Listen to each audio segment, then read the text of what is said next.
the Prince of Darkness. Few names in rock history are as legendary or as outrageous as Ozzy Osbourne. Dubbed the Prince of Darkness, this is the man who bit the head off a bat on stage, survived decades of drug and alcohol abuse, and helped invent heavy metal as we know it.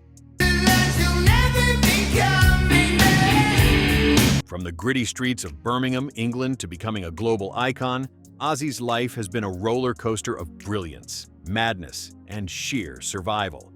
His voice gave birth to an entire genre. His personality turned him into a household name, even for people who never owned a Black Sabbath album. And now, with his passing, we look back at his wild journey, the struggles, the triumphs, and the final, bittersweet chapter of a man who was never supposed to make it this far. Buckle up, because when it comes to Ozzy, there's no such thing as a quiet ride.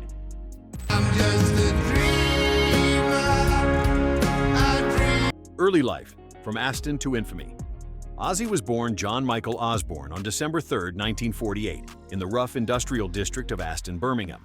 Life was anything but glamorous. He was one of 6 kids packed into a tiny house, sharing beds and hand-me-down clothes.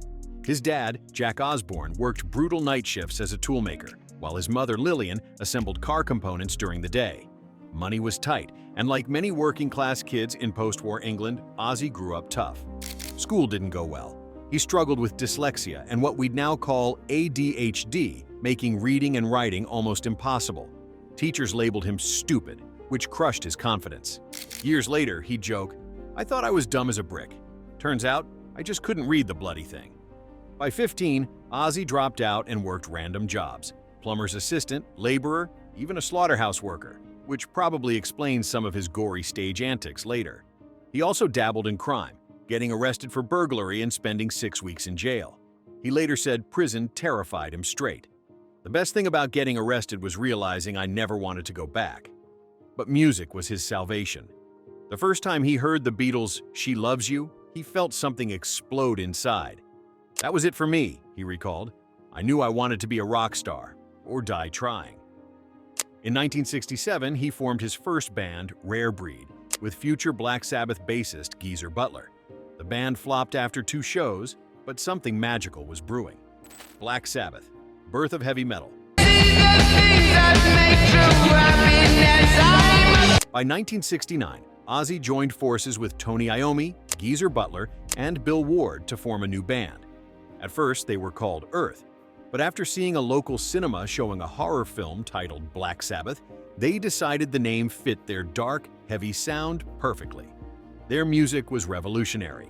The self-titled debut album, Black Sabbath, from 1970, was released on Friday the 13th, and it sounded like nothing else. Dark riffs, eerie lyrics, and Ozzy's wailing voice practically invented heavy metal overnight.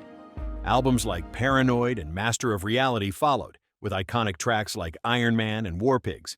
Ozzy's haunting vocals became the soundtrack to teenage rebellion worldwide. Critics hated them, but kids loved them, and that was all that mattered. The band's live shows were intense, but so were the backstage parties. Drugs, alcohol, and all-night chaos became a way of life. Ozzy admitted he barely remembers whole tours. "I'd wake up and not know what country I was in. But the crowd always knew the songs, so I just followed their lead." By 1979, even Black Sabbath couldn't handle him anymore. He was kicked out for being too unreliable, too intoxicated, and too unpredictable, even for a band famous for excess. Ozzy later joked, "Imagine being fired for doing too many drugs" by Black Sabbath. But what seemed like the end of his career turned out to be just the beginning. Solo success, Crazy Train, and redemption. After being fired, Ozzy spiraled into depression, locking himself in a hotel room for weeks, drinking nonstop. That's when Sharon Arden, the daughter of his former manager, stepped in. She pushed him to get sober, well, soberish, and start fresh. With Sharon managing him, Ozzy launched his solo career. In 1980, he released Blizzard of Oz, which gave the world Crazy Train. That unforgettable riff, written by Randy Rhoads, became an anthem of rebellion and is still played in sports stadiums today. Rhoads, a classically trained guitarist, changed Ozzy's sound. His delicate solos and melodic style helped make albums like Diary of a Madman instant classics.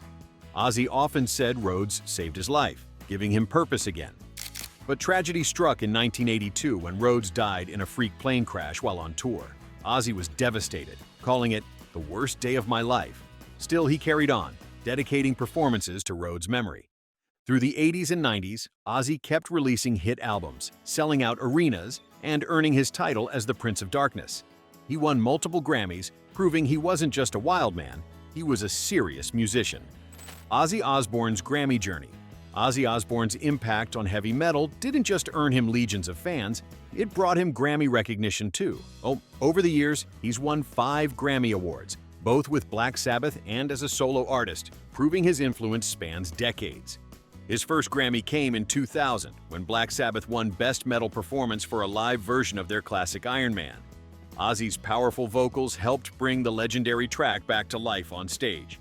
As a solo artist, Ozzy grabbed his first Grammy in 1994 for Best Metal Performance, vocal or instrumental, with the live track I Don't Want to Change the World, showcasing that his solo career was no less impactful.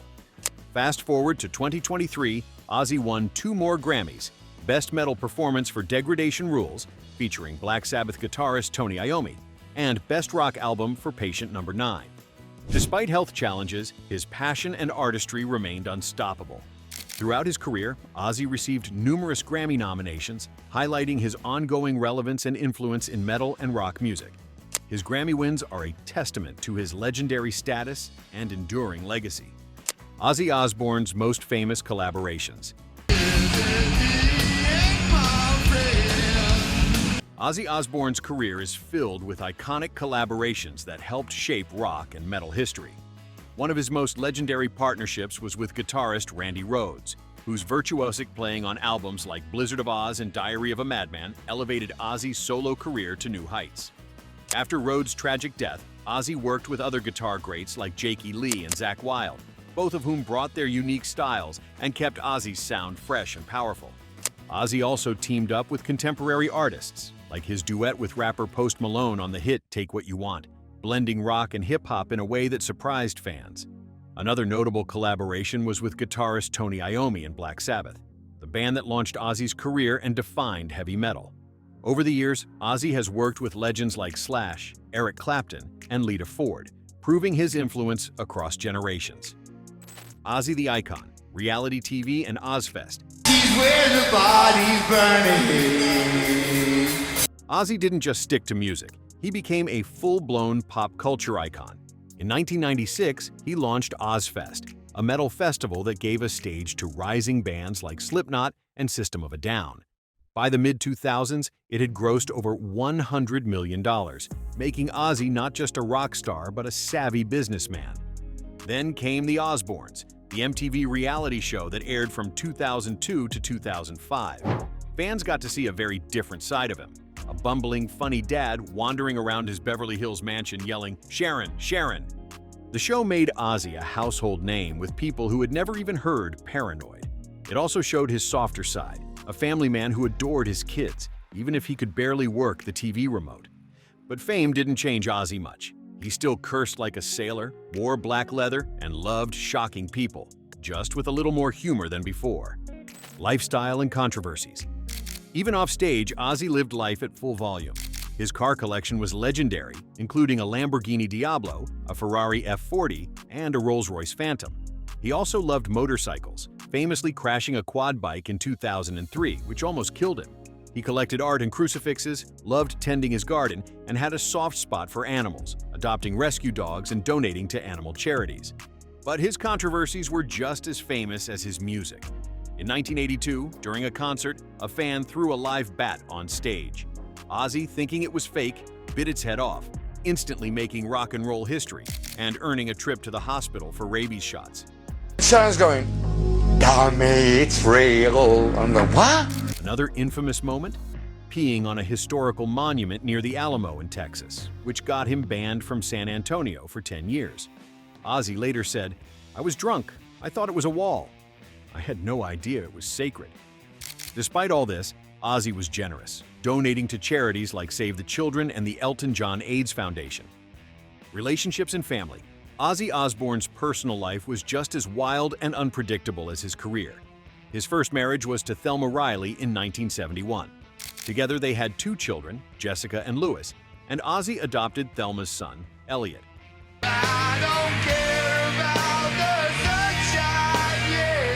But fame, relentless touring, and his battles with drugs and alcohol tore the marriage apart. Ozzy later admitted he was barely present as a father during those years. By 1982, the marriage was over, leaving Ozzy full of regret. That same year, he married Sharon Arden in Hawaii, marking the beginning of the most important relationship of his life. Sharon became far more than his wife. She was his manager, protector, and, at times, literal savior. Their marriage wasn't smooth. Public fights, infidelity, and Ozzy's addiction struggles often made headlines. But Sharon once said, "We may fight, but we'll never quit each other." Together they had 3 children. Amy, who stayed out of the reality TV spotlight and pursued music under the name ARO.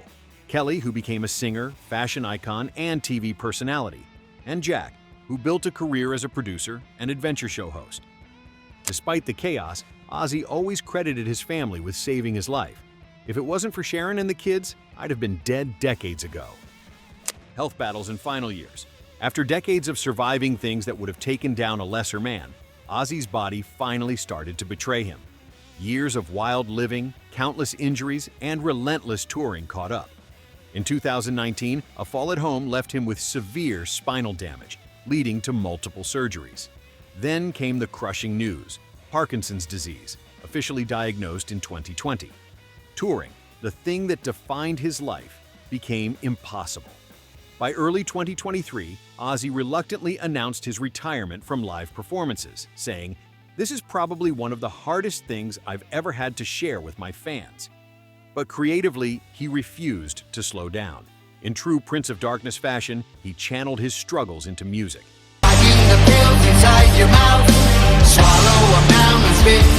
His 2022 album, Patient No. 9, was a haunting yet defiant masterpiece, earning him a Grammy for Best Rock Album in 2023. His voice wasn't as strong, but the passion burned brighter than ever. His final public appearances in 2024 were heartbreaking yet inspiring.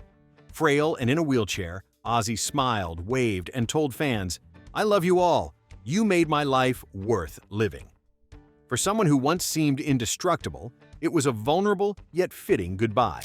His death and global reaction.